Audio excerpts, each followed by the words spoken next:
Hello everyone, welcome back to my channel Abhik arts. তো আজকে এই ফিগারটা কমপ্লিট কীভাবে করলাম সেটাই তোমাদের দেখাবো। আর এই যে এটাও কমপ্লিট ভিডিও আপলোড করা আছে, তোমরা অবশ্যই গিয়ে একবার দেখো। আর তো আজকের যে স্কেচটা হবে সে স্কেচটা কমপ্লিট করব।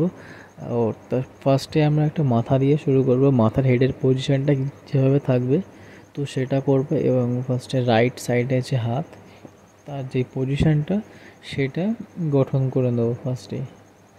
তো তোমরা ভিডিওটা পুরোপুরি স্কিপ না করে দেখো, খুবই সহজ এবং খুবই সুন্দর একটা ড্রয়িং ভিডিও। তো তোমাদের দেখে অবশ্যই ভালো লাগবে। আর যারা যারা চ্যানেলটিকে এখনও সাবস্ক্রাইব করোনি তো অবশ্যই সাবস্ক্রাইব করো ফিগার ড্রয়িংয়ের সুন্দর সুন্দর ভিডিও দেখার জন্য। তো প্রতিদিন ফিগার ড্রয়িংয়ের কিছু না কিছু ইম্পর্ট্যান্ট ভিডিও আপলোড হয়, তো তোমরা অবশ্যই চ্যানেলটিকে সাবস্ক্রাইব করো এবং সবার কাছে শেয়ার করো। আর ভিডিওটি স্কিপ না করে পুরোপুরি দেখো, ভালো লাগবে, অবশ্যই ভালো লাগবে। আর রাইট সাইডের হাতটা করে নেওয়ার পর এবার লেফট সাইডের হাতের পজিশান এমন আছে যেখানে হাতটা দেখা যাচ্ছে না, শুধুমাত্র যে হাততে মানে আঙুল দিয়ে মানে আমাদের হাতটা দিয়ে ধরে আছে জাস্ট তেমন একটা পজিশান। আর বাদ বাকি হাতটা কলসির পেছনে আছে, এইরকমই কিছুটা দেখা যাচ্ছে। আর তো তারপর আমরা শাড়ির পজিশানটা করে নেবো। খুবই সহজ এবং খুবই তাড়াতাড়ি একটা ড্রয়িং, কিন্তু খুব দেখতে সুন্দর লাগে। আর ভিডিওটা অবশ্যই তোমরা সবাই লাইক করো। আর কেমন হলো কমেন্ট অবশ্যই জানাও। তো খুব সহজেই দেখছো যে একটা ফিগারকে ড্রয়িং করা যায়, খুব সহজে স্কেচ করা যায়। তো ফার্স্টে মাথা থেকে শুরু করবে এবং বডি শেষে ফিনিশ করবে। তো তারপরে এবার পায়ের অংশটা করব, একটা পা হাঁটছে এবং সেটা দেখানোর জন্য এইভাবে পজিশানটা করতে হবে, যেটা দেখা যাচ্ছে যে একজন হাঁটছে আর একটা পা থাকবে ওই রকমভাবেই, যেটা মনে হবে যে হেঁটে যাচ্ছে কাঁধে কলসি নিয়ে।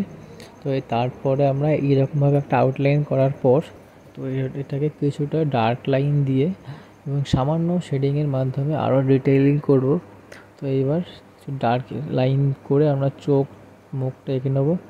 তো ফার্স্টে চুলের যেই অংশটা সেটা আমরা ভালোভাবে করে নেবো, যে মোটামুটিভাবে কোনো আর অসুবিধা না হয় দেখতে বা বুঝতে। তো এবার চোখের পজিশনটা করব খুব সহজে, খুব ডিটেলিং না করেই এটা আমার মন মতো আমরা এইভাবে করতেই পারি।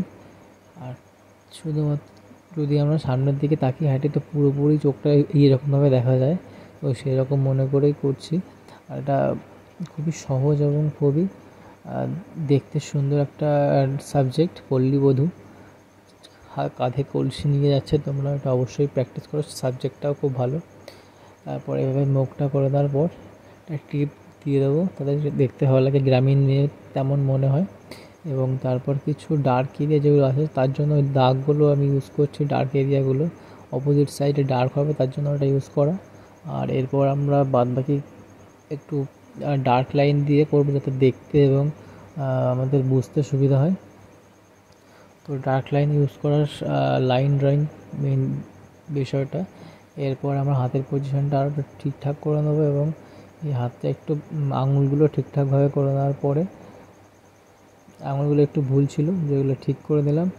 আর তারপর হচ্ছে আমাদের যেই কলসিটা সেটা করব, কলসির গোল শেপটা সেটা করতে হবে।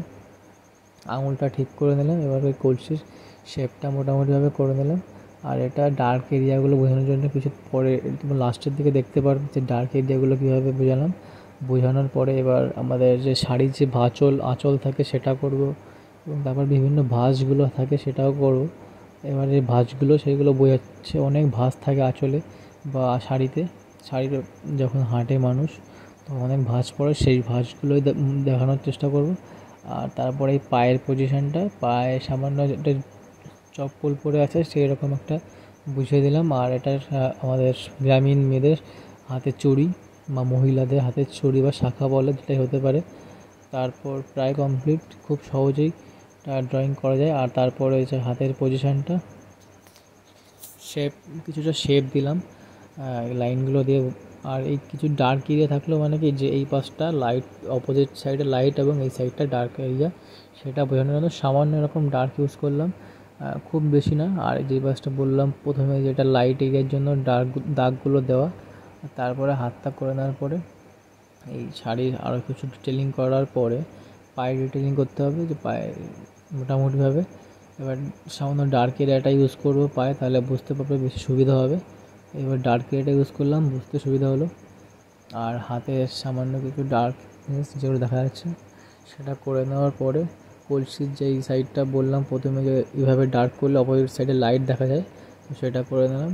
আর খুব সহজেই এবং খুব তাড়াতাড়ি পল্লী বধূর ড্রয়িং কমপ্লিট হলো।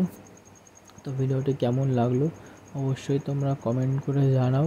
ভিডিওটি ভালো লাগলে অবশ্যই লাইক করো, শেয়ার এবং সাবস্ক্রাইব করো। তো আজকের জন্য এটুকুই, দেখা হচ্ছে পরবর্তী ভিডিওতে। ততক্ষণের জন্য গুড বাই। তো সবাই ভালো থাকো।